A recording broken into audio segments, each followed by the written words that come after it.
But it was in the first inkling of doing this, wasn't something well thought out or risk-taking. Can I do this? What are the chances? How am I going to do this? Then once my wife got over being angry with me, and we had a good long discussion of this, she's been my biggest champion since then.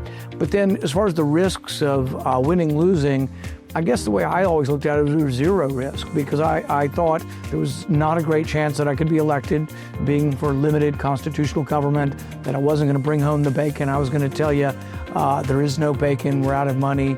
And there wasn't the risk in the sense that if I was defeated, I had a job. So for me, it was less of a risk than most people. Most people, this is going to be the best job they ever got. It's the most pay they ever got. And if they lose, they might have to go to a lower paying job. For me, it was the opposite. I had a very good paying job. I was going to be taking a pay cut if I came here.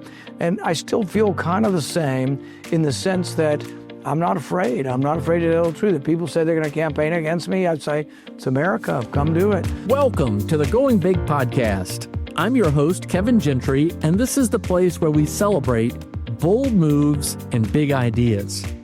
Each week, I sit down with inspiring leaders, entrepreneurs, and change makers who are making a significant impact in their careers and in their communities. Whether you're looking to level up your leadership, pursue your passion, or just get inspired to take your next big leap, this is where those stories come to life. Now, if you're listening on iTunes, YouTube, or anywhere else you tune into podcasts, be sure to hit that subscribe button so you'll never miss an episode. Now, let's dive in to what it means to truly go big. Well, welcome to another episode of the Going Big podcast. I'm your host, Kevin Gentry, and with me as my guest today is Senator Rand Paul. And Senator Paul, it's great to have you. I just want to dive right in so the audience can begin to get a really good picture for you.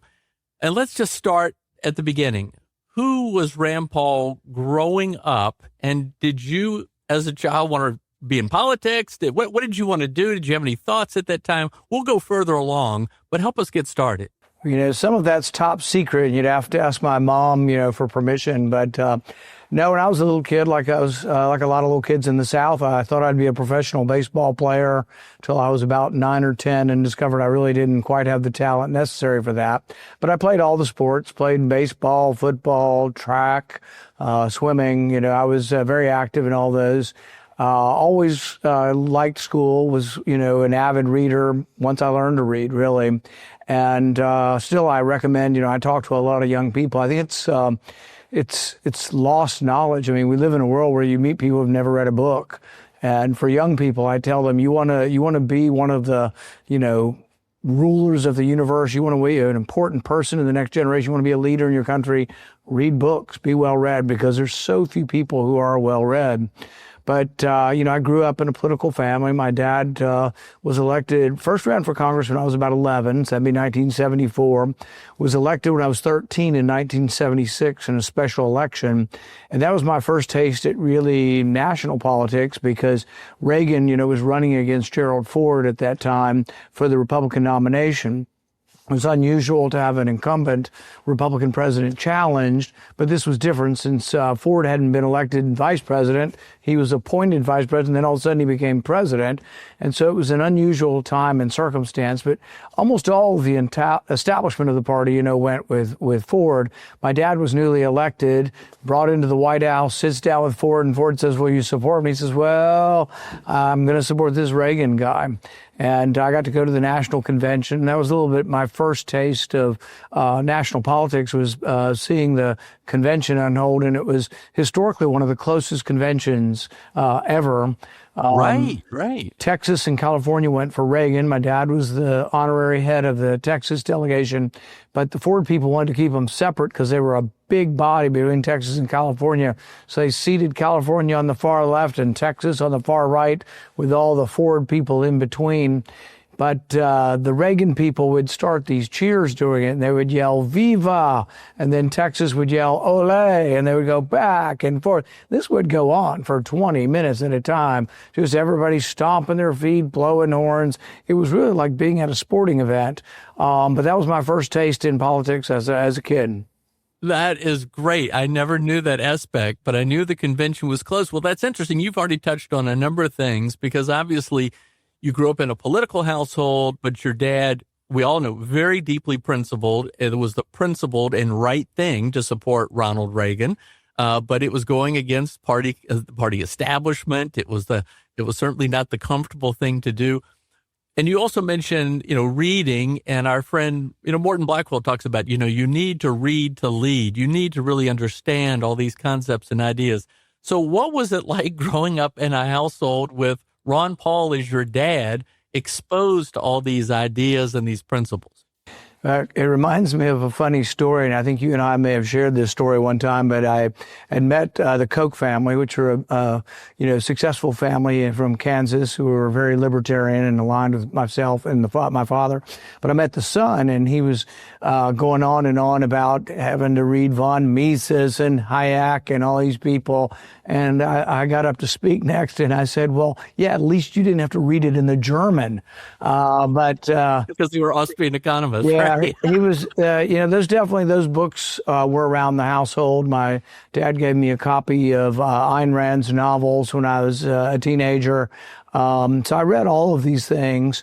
I can remember he said, now a lot of things she says about individualism are good, but not everything. Read it and be discerning and make your mind up. But I was exposed to those ideas at an early age, and I think people always have this question about who people are and who do they become. It's usually with regard to other topics, but nature versus nurture. But I think it's true that in all of us, there's both nature and nurture. I think I was born an individualist. I was born stubborn as the day is long, opinionated, and but I also by nurture was there in a household that believed in individualism, believed in individual thought, believed in a limited government so small you could barely see it, that really should primarily operate at the local level and do almost nothing, which is kind of what the Constitution said. Very, very limited powers were expressly granted to the president or to the Congress at the federal level, and most of it was supposed to be taken care of by the states and municipalities. There's only a few of us left, actually, and only a few people elected who actually believe that anymore. But it's an important thought because it also is part of our prosperity, because we become prosperous as a nation when we leave people alone, when we leave people alone to create, to have ideas, and to also reap the success, of their ideas. That's how America, puts the rest of the world to shame. Even in the last 20 years, you compare America to Europe, and you see how we've far outpaced, the stagnation of primarily socialist Europe. Well, by the way, I should say, you just said you're a person of deep principle, and you don't fit in neatly to a partisan box. God bless that. I mean, you are first and foremost defined by these principles. You mentioned, now, with Reagan running, and he was the governor of California, it was not crazy for him to challenge Ford, but you've always been willing to kind of stand up. Maybe you're just contrarian, or as you say, or independent or individualistic. Did any of those experiences kind of begin to shape you for how you've thought about the world and your role in it? Well, one of the things I always noticed when people came up to my father was that they would come up everywhere, old, young, in between. They would come up and they'd say, I don't agree with everything you're for, but I know where you're coming from and I know it's sincere. And I think that is really one of the best compliments anybody can really get, is that even though people may question something you've done, said, or voted for, they know where you're coming from, and that it's not, I'm not doing it to get a new donor. I'm not doing it because I'm, at the, the will of some sort of special interest, and that these are heartfelt notions, not only of what the Constitution binds us to do or not do, but also that because of what our founding fathers, gave to us, it really is what has allowed us to be such a prosperous nation. I mean, people say, the rule of law is great, and we have it, and that's why we're prosperous. That's part of it. But the rule of law also, in our country at least, restrains government and keeps it out of the affairs of business for the most part. And that has allowed us, I think, to be such a, a prosperous nation. Indeed. All right. Well, I want to dig into that a bit more, because that's clearly defines who you are and the important going big role you play in the country today. But just a little bit more about you growing up. First of all, if you could answer that question that still exists out there, your name Rand, were you named after Ayn Rand? No, I was. We can dispel that once and for all, huh? No, I was named Randy as a kid, and my wife said when we got married, she said, "No, you need to be Rand," and so I became Rand. Oh, that's awesome. And So we give the credit I have to your to wife. have to give credit to my wife for that. But it's funny when I did shorten my name, I didn't really immediately think I wasn't involved in politics. I was a physician, and I really didn't have a second thought that people would be coming up to me saying this. It wasn't in any way planned, the attachment to Ayn Rand. It was just my name shortened. But my wife and I had a taxpayer group when I was an ophthalmology resident in North Carolina, and we did a press conference, gave awards to state legislators who we thought we were good on the tax issues. And when we did, the first question I was asked by the media was, were you named after Ayn Rand? And it's like, wow, that's the first question I've gotten. So I have gotten the question quite a few times through the years, but no real association. But I am still a fan. I'm not I don't think I'm an acolyte or a disciple, but I'm a great fan of Ayn Rand. And the thing is for all the people who want to denigrate her, millions of people read her. It doesn't make you great, but millions of people were attracted, one, to her storytelling, but also because she was saying something. And at the time it was outlandish. She was saying that there would be these mediocrities, these people that were promoted not based on their merit or their intellect. And there were these, Peter Keatings and Ellsworth Tuohys that were, they were just these personalities with no real merit that somehow would be pushed along. And nobody thought that would happen, that we could have a society that was not based on merit, that was based on your connections to people or the color of your skin. And lo and behold, we kind of have worked our way towards the stuff that she said that wasn't believable. Actually, as you look around yourself, some of it actually is now believable. Well, I could agree with you more. Over 40, 50 years, there's no book that people mention more that got them motivated in some way than The Fountainhead or Atlas Shrugged or anything else that she did, but certainly those principal ones. All right, you mentioned being a physician. That clearly has informed you in many ways for your public service, and good that you haven't always been in public service, that you were in the real world, so to speak, in a real profession. Tell us a little bit about, you went to Baylor, I believe, and then you quickly jumped into medical school, developed an ophthalmology practice. Tell us about how that influenced you and prepared you for that run for the Senate in 2010. By the way, at that point, it was, when you first ran, the murmur was, wow, was he named for Ayn Rand? But anyway, back to that. How did your background in medicine prepare you? When I was a kid, I was in a hurry, and growing up, I was in a hurry, and I was like, I don't know if I can do this. It takes so long to be a physician. So I got to college, and I said, I'll just rush through.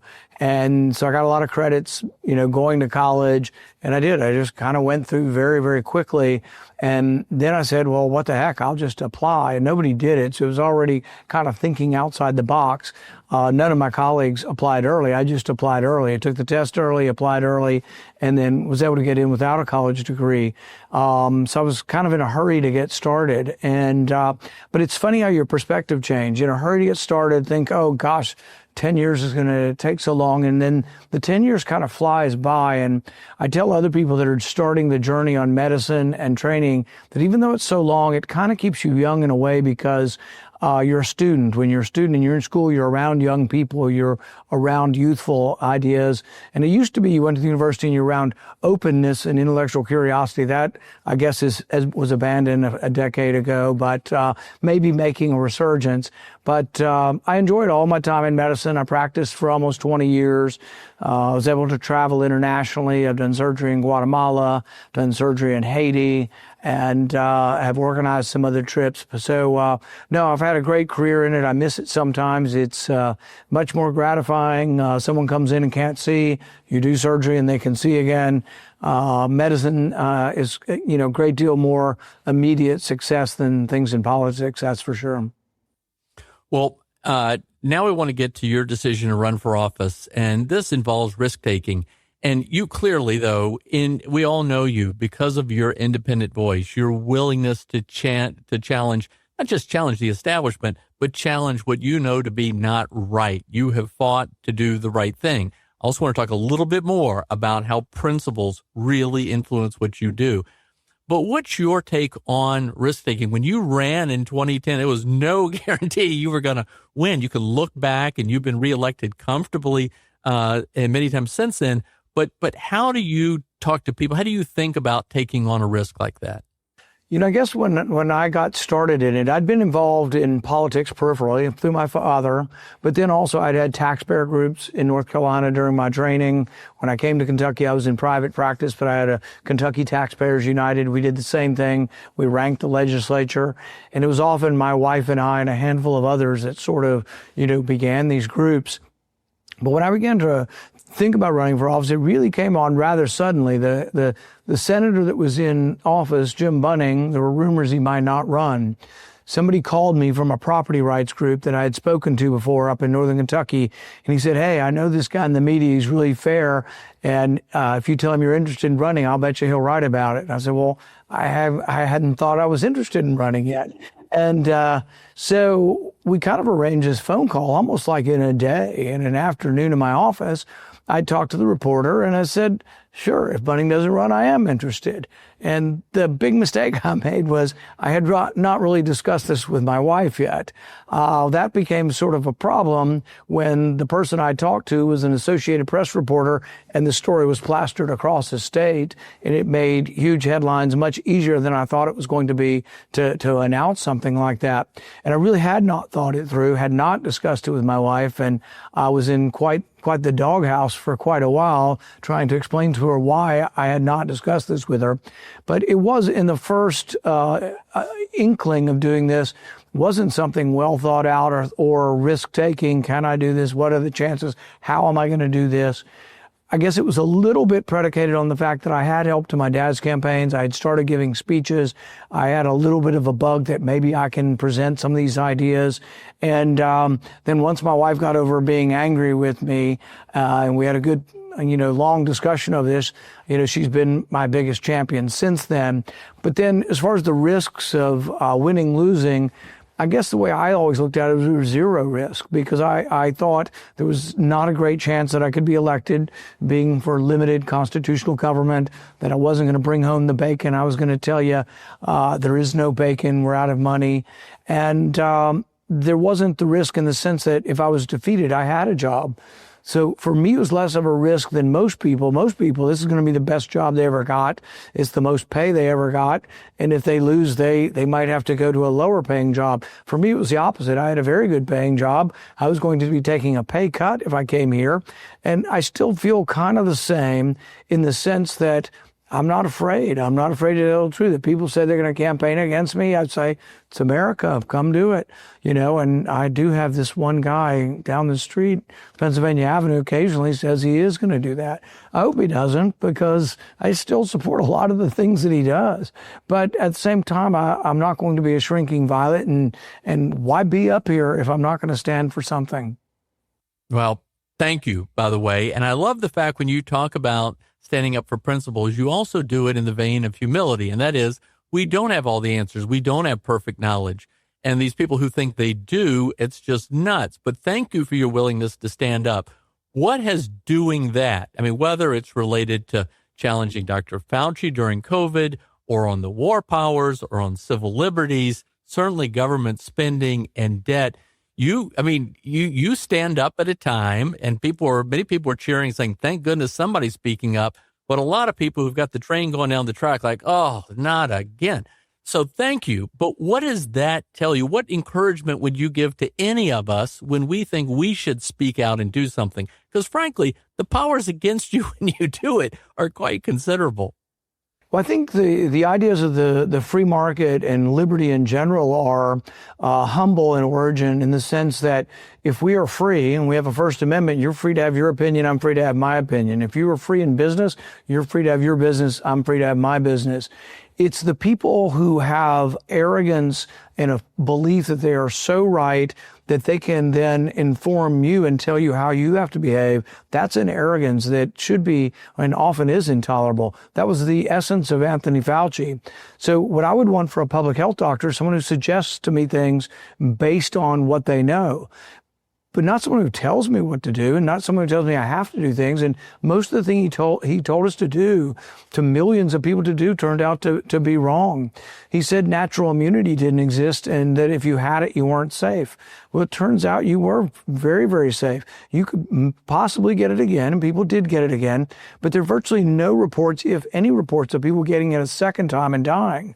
So really, we should have encouraged the whole world, once you get it, you're pretty darn safe. You're also pretty unlikely to infect other people once you've got it. So we were worried initially about grandparents. The rule of thumb shouldn't have been to cloister grandparents away from their grandchildren forever or lock them up in nursing homes. It should have been, if your kids have already had COVID, about 2 weeks later, they can go back and visit grandma again. There's no danger to grandma from those kids.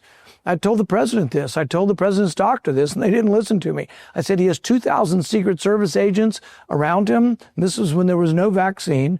I said, once people have had COVID, wait 2 weeks and put those people on the president's detail. Now you have people around him who are somewhat blocking the virus because they've already been infected once. And they didn't really pay attention to that. And everybody's wearing 14 masks and this and that. But I also said the cloth mask didn't work, and the science is pretty strong they don't. And then with the 6 foot of distance, this is where humility actually has, or a lack of humility has the opposite effect. 6 feet of distance wasn't true. In fact, it's much greater than that. It's probably the virus can go 30 or 40 feet in a closed room. So the advice really, if you were 75 or 80 years old, you didn't want to die of COVID, and you were 50 pounds overweight, the advice really should have been to stay home really for several months and not be in big crowds or be in a choir practice. 6 feet away wasn't enough. But also, if you were going to feed your spouse who was 75 years old and they had COVID, you shouldn't go in with a cloth mask or a T-shirt across your face. They probably should have worn an N95 mask, washed their hands, taken it off immediately, and tried to minimize contact with the person sick until they could get better. Or if you had immunity, you didn't have to worry. If the husband already had it, Anthony Fauci should have been saying to the husband, you can feed your wife, you can care for your wife, you have no concerns. If you've just recovered, you are absolutely immune for probably several months. So really the arrogance of Anthony Fauci is representative of the arrogance of regulators, the arrogance of any other busybody that thinks they know best for you in your personal life or in your business life. Well, you obviously, I hope, are going to continue to step forward in leadership. How do you think about the future?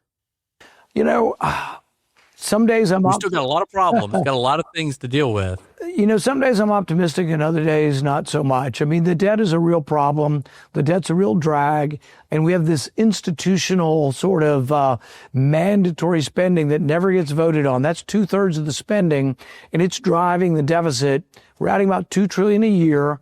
And then we are also have accumulated about $38 trillion worth. So I am often disappointed that neither party really wants to tackle the mandatory spending. We're getting to a point, even with, I would still say, moderate interest rates. You know, the interest is $1 trillion a year now.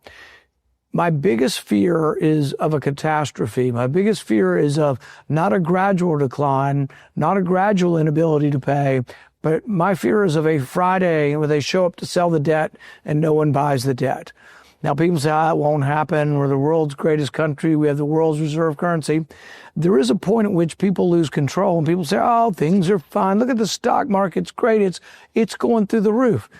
Has anybody looked at the price of gold lately? $4,600. Price of silver, almost $100 an ounce. Why are people buying gold and silver? Because they're uncertain and they're worried about the future of governments like ours, who we act like an empire. We're everywhere around the world. One day we're telling Venezuela what to do. The next day we're telling Iran what to do. The next day we're shaking and wagging our finger at Colombia and at Cuba. So I do worry about the debt and the size of government. And I worry that people are good on my team, the Republican team, when the Democrats are power. When the Republicans are power, they kind of look the other way and the debt still grows at the same speed. So really it's a bipartisan problem. And I try to be an independent voice and equally critical, but it sometimes doesn't make me the most popular person in Washington. I still think in Kentucky I'm fairly popular, but in Washington, they don't want to hear it. Yeah. Well, tough medicine never tastes good, right? You know that as a doctor. All right. So Help us, for those listening, what advice would you give to somebody else who maybe shares your principles, is motivated by what you're sharing, how they might step out and do something? What do you advise maybe interns in your office or young people you encounter about identifying their gift and taking risk? And as you said earlier, reading, looking for mentors. What advice would you give to anyone listening about how they can go big in their life in the manner that you have? All right. We'll have to end up here because I have to run to the floor to give a speech. But I think for young people, obviously, read, become informed, keep reading, keep becoming more informed. Young people often ask me, I want to run for office? I usually say, get a career first, have a job, make money, become more secure financially. But also, if you're not going to run for office, and very few people actually run for office, and very few people who run win, there are ways to participate. Now, I'm not that partisan, but I will tell you, there are no Democrats that care about the debt and care about the size of government. So really, to my mind, I'm advising young people who I think believe in limited government and liberty. There really isn't a choice. There might be a third party, but there really is, of the major parties, only the Republican Party. That doesn't make the Republican Party good, but what it informs you is that if you want to get involved, one place where you can get involved where your volunteer effort, your dollars, and your vote are more important than everybody else in a general election is a primary. 1/5 as many people vote in a primary, so your vote's 5 times more valuable, your dollar's 5 times more valuable. And because all Republicans aren't created equal, and because all Republicans aren't good, and all Republicans don't care about the debt, find one that does. In the primary, work hard for them. And there, I think your money and your time goes much further. And then run for office if you choose to. But really understand that, and this is the hard part, people think, and sometimes I'm judged this way too by people who get, they're upset, they're in a hurry. Why aren't you doing enough? Why don't you pass more legislation? The job of a legislator in a constitutional government isn't to pass legislation, it's to protect liberty. Most of the legislation we passed up here takes away from your liberty, some incrementally, some in huge chunks. So really judge your legislators and want to be part of the next generation that says, I want to defend liberty. I'm not there to bring home bacon that has to be borrowed from China because we're running these massive deficits. I'm going to protect your liberty. And I think if we do that, we can win, but it is more difficult because liberty is an abstraction. The other side, the debate is much simpler. They'll give you a free car, a free education, free college, free food, free stuff, manna. This is our difficulty is we are trying to sell something or encourage people to accept and believe in something that is an abstraction, not a concrete image. And our debate and our argument will always be more difficult. Well, Senator Rand Paul, thank you for joining us today on the Going Big podcast. Stay firm for freedom. We appreciate all you do for the founding principles of this country. Keep at it. Thank you. Thank you. Thanks for tuning in to the Going Big podcast. I hope today's conversation left you feeling energized and ready to tackle your biggest goals. Don't forget to subscribe and leave us a review on iTunes, YouTube, or wherever you listen to podcasts. It really helps spread the word, and it gets these inspiring stories out to more people. You can also find more content, resources, and updates at our website, goingbigpodcast.com. Remember, the only limits are the ones you don't challenge, the limits that you impose on yourself. Keep pushing, keep growing, and above all, keep going big. See you next time on the Going Big podcast.